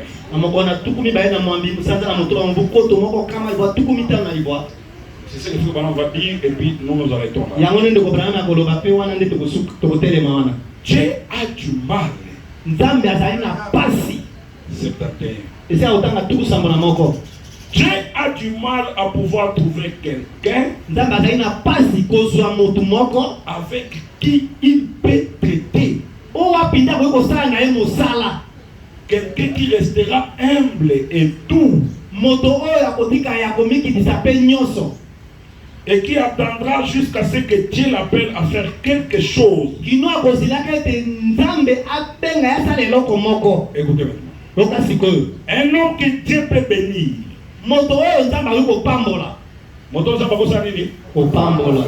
Un homme, Dieu cherche un homme qui peut bénir et qui restera un homme. Fais ça, amen. Ils sont à mon goût, ils sont à mon tour. Maintenant, Dieu cherche. Il ne cherche pas les mots pour les casser les pieds. Qui veut chapeauter, dominer. Mais Dieu cherche un homme qu'il va bénir, qui va rester quand même humain. Je ne parle pas d'un homme qui va rester humain. Avec l'humanisme. Qui n'est pas là pour souffrir les gens comme moi pour les casser les pieds. Parce que si tu veux rester mort pour le casser les pieds, peu importe le niveau où tu arriveras, Dieu t'abaissera toujours. Donnez-moi la main, je prêche. Mais Dieu cherche un homme qui peut bénir. Et cet homme reste humain. Moto avec l'humanisme, la conscience, la compassion, l'hospitalité, boyambi, gentil envers les gens. malamu kale epai na bato nyonso. Je ne parle pas de la gentillesse.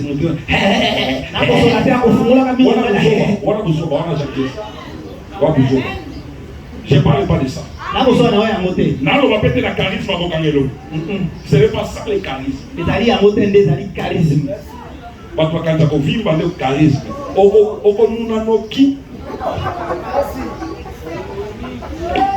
Que Dieu bénisse notre pasteur Baruch Kasson.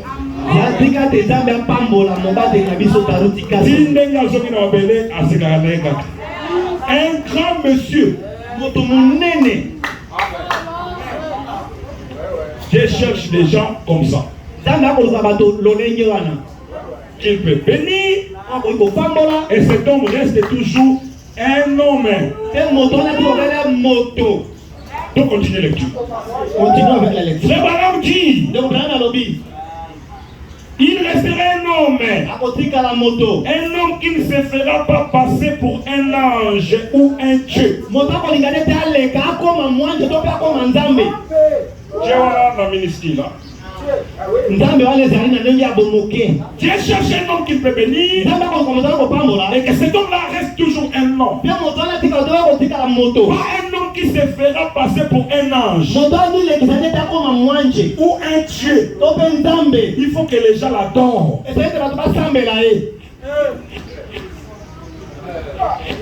Frère, yo, on monte frère na yo. Bon, on dit tout ça bien aimé. Tout faut qu'on tout bon, yo comme bon, on comme il y a partir là yo. Seigneur. On dit que tu penses à la bon bon tout penses.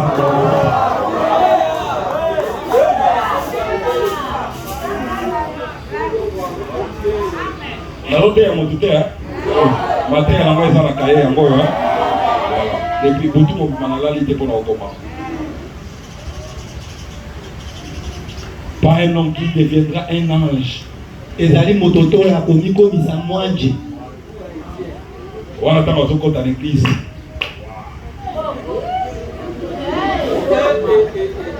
Moko le cassé des pieds. Moko pose na banga. Moko. Tama ko kiti sauti.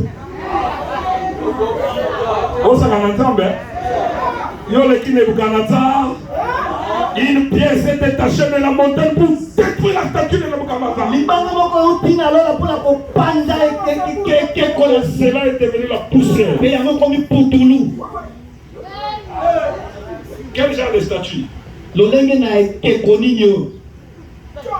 Regardez la statue. La tête en or. Des matières. Dans la quantité d'or. Namutua.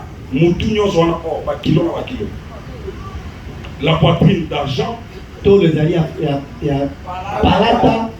ventre et les cuisses des reins, les jambes ici, les jambes, Makolo, en fer, et les pieds. Qui devait être la fondation, mais les pieds d'argile.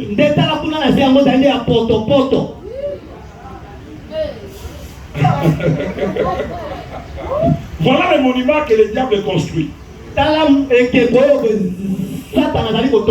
Il construit avec des matières lourdes là-bas en haut, mais en bas.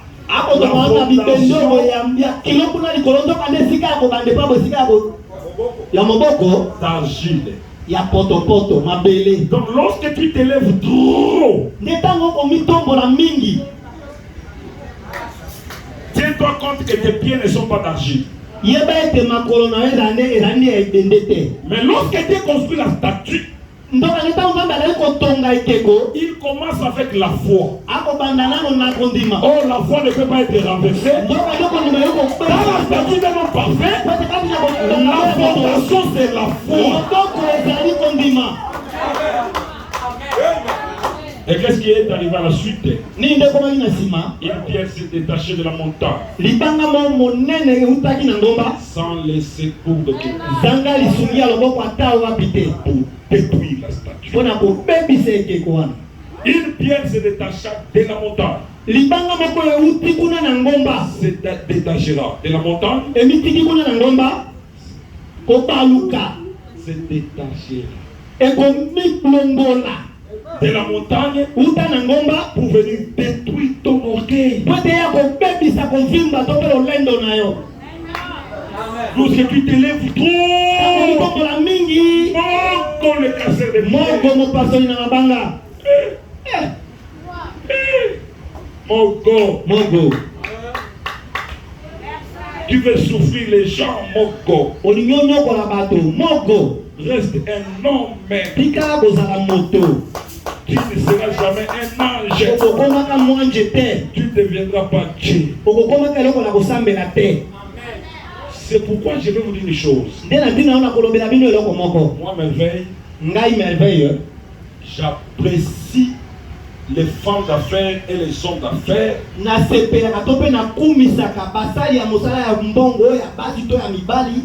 qui sont bénis, mais ils viennent toujours à l'église pour écouter la parole. Il faut respecter de telles personnes. Parce que toi là, on ne connaît pas lorsque tu auras. Je ne sais pas si tu seras ici. Toi, tu es encore un mystère. Toi qui es pauvre, lorsque tu n'as pas d'argent, tu es encore un mystère. On va te découvrir lorsque tu auras ça.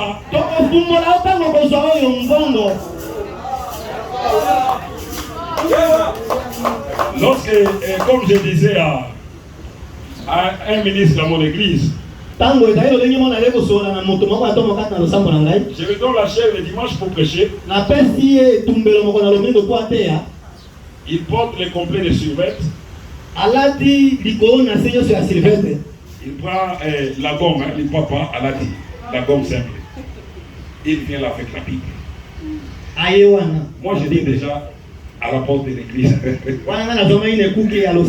Monsieur, tu sais pas que c'est toi qui vas prêcher. Mais parce que je viens déjà, non? Oh, mais c'est comme ça. Parce que Miki qui s'en va par la tombe. Nabi, yo, ça vous avez Miki qui s'en va pose à assez. Tu voyais pas Miki qui s'en va dans le tombe. Yo, ça va Miki qui s'en va. Mais toi, tu es déjà nassé. Bah, il y a un mot qui t'attend dans le tombe. Bah, il militaire aussi dans le monde, il y a le coup. Ça va mettre la taille.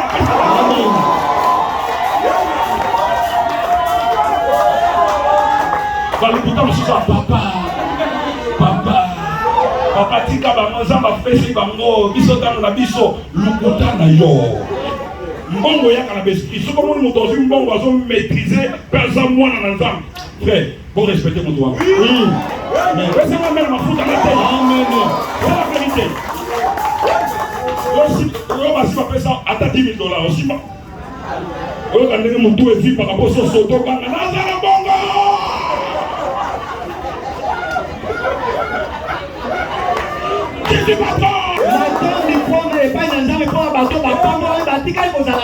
Quelqu'un qui ne veut pas se faire un ange. Pour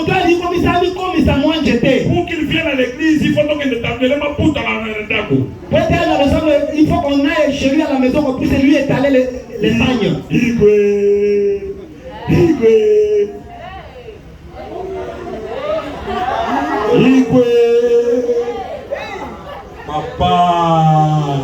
Papa, Moko le cassé de pierre. Moko. Pourquoi on va à l'hôpital, on va faire comme moto frère. On va faire ça pour pas sunga yo simba.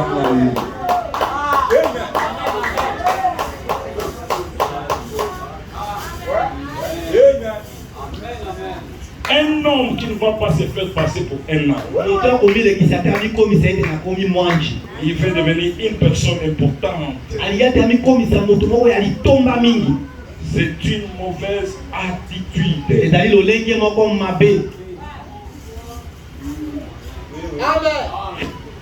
Amen. Soyez humain. Amen. Qu'est-ce que j'ai prêché? Amen. La place de l'argent dans l'œuvre de Dieu. Amen. Amen. Je vais parler de ça.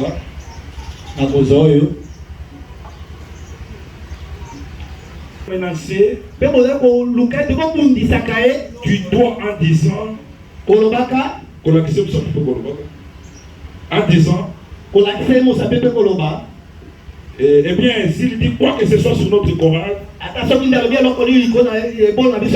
qui porte des robes et des cœurs, il dit, quoi que ce soit sur les maquillages, nous les communierons simplement. Je vous dis, ne vous en faites pas. Avant que vous ayez l'occasion de le faire, Dieu s'en ira prêcher aux pierres dans la vie avant qu'il fasse des compromis sur ce genre de trucs. Si vous avez un pasteur qui vous dit vraiment la vérité, vous devez honorer Dieu et rester dans l'esprit et adorer Dieu. Amen. Amen. Hébreux chapitre 1, chapitre 8. Quoi? Paragraphe 8. L'unique façon pour vous de faire correctement un travail pour le Seigneur, c'est de mettre tout ce que vous avez en tout premier lié au service de Christ. Toute votre force, toute votre âme, tout votre cœur, tout votre esprit, tout ce que vous possédez. Quand vous faites quelque chose, faites-le correctement. Vous ne le faites pas du tout. Laissez simplement cela de côté. Si vous êtes en voie de devenir chrétien, confiez tout ce que vous avez à Christ. C'est-à-dire votre temps, votre talent, tout ce que vous avez. Amen. Amen. Le grand imminent réveil de l'effusion du Saint-Esprit, ouais. Paragraphe 6. Chaque personne dans sa propre église se met derrière son pasteur et son programme pour soutenir cela avec tout ce qu'elle a. C'est pourquoi je m'attelle à la tâche. Je demande de soutenir votre pasteur. Soutenez ce programme. Amen. Amen. Ne montrez pas les doigts au pasteur. Respectez votre pasteur. Soutenez le programme de votre pasteur. Questions et réponses sur les Hébreux. Paragraphe 769. Dites-vous à ce sujet. Dit, je suis obligé de respecter cela. Je suis un citoyen américain. Et je fais ce que le grand patron me dit de faire. Dit, si jamais les membres d'une famille n'ont plus de respect pour leur famille, les enfants n'ont plus de respect envers leurs parents, cette famille sera détruite par Dieu. Et si jamais une église n'a plus de respect pour son pasteur, c'est fini pour cette église-là. Est-ce que tu peux dire amen à cela? Si un pays n'a plus de respect pour sa cour suprême, cette nation sera détruite. C'est tout à fait vrai. Nous devons honorer ces choses. Une famille qui n'a plus de respect pour les parents. Une famille qui n'a plus de respect pour les principes de base de l'éducation. Dieu détruira cette famille-là. Les enfants ne respectent plus les parents. Et une église qui n'a pas de respect pour son pasteur, Dieu détruira cette église-là. Et l'église, ce sont des hommes. Dieu vous détruira. Il faut avoir du respect pour les pasteurs. Hébreux chapitre 13, verset 17. Je vais mettre fin ici. La Bible dit: obéissez à vos conducteurs. Qui est un conducteur? Les pasteurs. Ayez pour eux de la déférence. Ayez pour les pasteurs la déférence. Maintenant, c'est quoi la déférence? Parce que c'est ce que la Bible nous recommande. C'est quoi la déférence? La déférence, c'est quoi? C'est le respect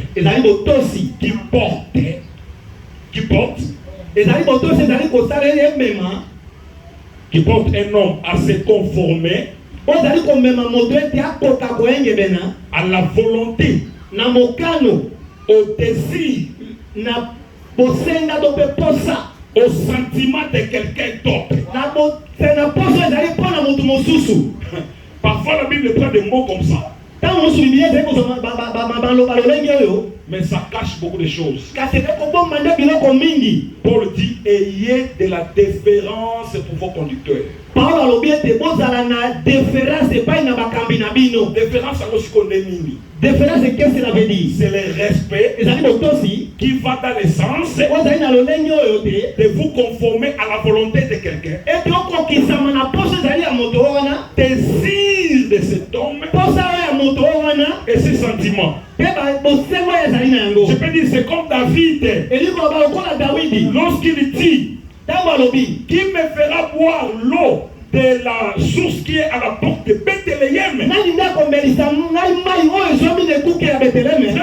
C'était un désir.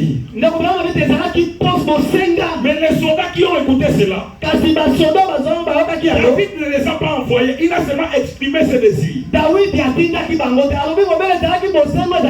ces soldats-là, en ayant la différence, qu'est-ce qu'ils ont fait? Ils sont allés puiser l'eau et amener ça au David. C'est ça la différence. C'est se conformer à la volonté et au désir de quelqu'un. Et la Bible dit: nous devons avoir ça pour nos conducteurs. Si le besoin est dans le cœur du pasteur, et qu'il fait seulement un petit signe, l'entourage qui est à côté du pasteur, vous devez saisir la vision. Et c'est ça votre bénédiction.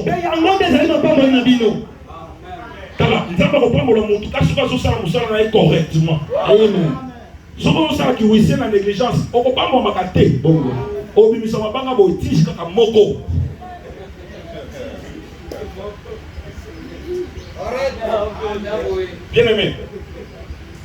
Bien aimé, Nakambi Bisaka. Pour éloigner au Kangeli, on a pardon. Je vous dis c'est quoi? Soutenez les frères de Dieu. Soutenez les pasteurs. Payez vos dîmes et vos offrandes. Soutenez les missionnaires. Et la chose que vous devez faire, commencez des réunions.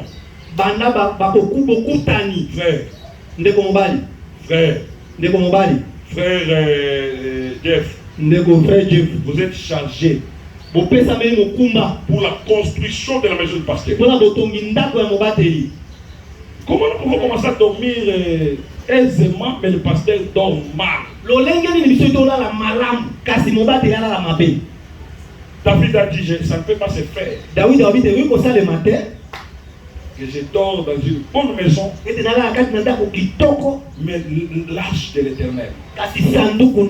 L'arche de l'Éternel aujourd'hui, c'est la maison du trésor, c'est un homme.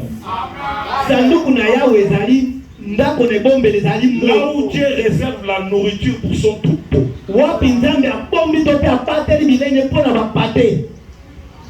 Bon, tout le monde en a, ça va pas me la vie.